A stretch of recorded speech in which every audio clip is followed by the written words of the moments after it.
তেসরা এপ্রিল প্রায় 26,000 চাকরি বাতিলের রায় বহাল রাখে সুপ্রিম কোর্ট।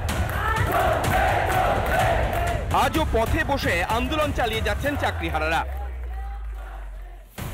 এই আবহে নতুন নিয়োগ বিজ্ঞপ্তিও গড়ালো আদালত পর্যন্ত। মামলাকারীর আইনজীবীর অভিযোগ, সুপ্রিম কোর্টের নির্দেশ অনুযায়ী 2016 সালের সিলেকশন প্রসেস ওই বছরের চাকরি প্রার্থীদের মধ্যে রুল অনুযায়ী করতে হবে, কিন্তু এই ক্ষেত্রে সেই নির্দেশ মানা হয়নি। পরীক্ষার নতুন বিধি সুপ্রিম কোর্টের নির্দেশের বিরোধী বলে দাবি চাকরিহারাদের। এসএসসির পরীক্ষার নিয়মে বেশ কিছু বদল আনা হয়েছে।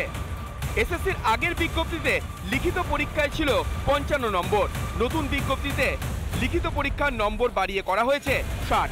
শিক্ষাগত যোগ্যতার উপরে থাকবে সর্বোচ্চ 10 নম্বর, আগে এটি ছিল 35 নম্বর। ইন্টারভিউয়ের ক্ষেত্রে সর্বোচ্চ নম্বর 10, এক্ষেত্রে কোনো বদল করা হয়নি। লেকচার ডেমনস্ট্রেশনের জন্য সর্বোচ্চ 10 নম্বর রাখা হয়েছে। চাকরিহারাদের বক্তব্য, সুপ্রিম কোর্ট তো বলেনি নতুন বিধি তৈরি করতে, তাহলে এটা রাজ্য করলো কেন? সম্পূর্ণভাবে প্রাতিষ্ঠানিকভাবে আমাদেরকে ভাসানো। কি পদের জন্য একই পরীক্ষা দুবার দেব? উনি নোটিফিকেশন বের করেছে, অবশ্যই ভালো জিনিস, সেটা নতুনদের জন্য হোক, আমাদের জন্য নয়, যোগ্য ক্যান্ডিডেটদের জন্য নয়। কিন্তু নিয়োগ প্রক্রিয়ায় যে পদ্ধতি ইতিমধ্যেই শুরু হয়ে গেছে, তাহলে তার কি হবে?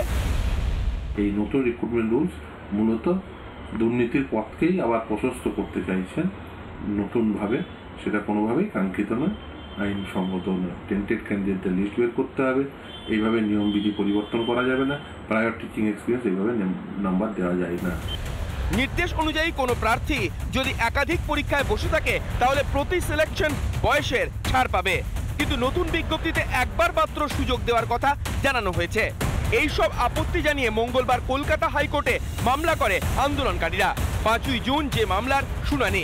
মুখ্যমন্ত্রী বলেছিলেন সুপ্রিম কোর্টের নির্দেশে পরীক্ষা নিতে বাধ্য রাজ্য সরকার, তাহলে সুপ্রিম কোর্টের পরিপন্থী হলো কেন নতুন বিধি? কেনই বা শিক্ষাগত যোগ্যতা 35 থেকে কমিয়ে 10 করা হলো? রিপাবলিক বাংলা।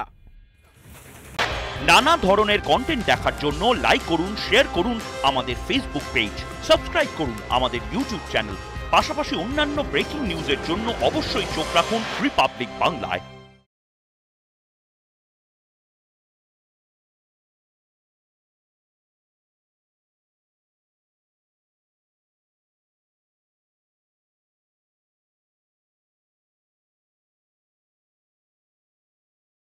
নানা ধরনের কন্টেন্ট দেখার জন্য লাইক করুন, শেয়ার করুন আমাদের ফেসবুক পেজ, সাবস্ক্রাইব করুন আমাদের ইউটিউব চ্যানেল।